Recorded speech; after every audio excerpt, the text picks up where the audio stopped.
Grabe, parang chicharon. No?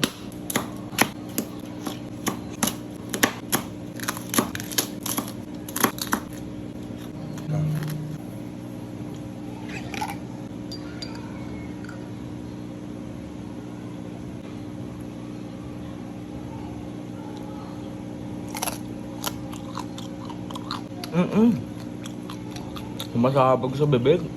Sarap. Tara at i-assemble na natin mga bes. Lagyan natin yung sibuyas, siling berde at siling labuyo, tas yung utak ng baboy, paminta, kalamansi, juice, patis, tapos itong magpapasarap sa ating lutuin na Golden LA Kitchen na sweet chili garlic oil, mga bes, panalo. Sa mga gusto bumili, nasa yellow basket lang yan mga bes. Click nyo na at baka maubusan pa kayo at free shipping yan mga bes. Haluin na natin mga bes, sobrang sarap niyan kasi nga purong utak ng baboy at walang mayonnaise tayong ginamit. Tikman na natin at napasign nga tayo ng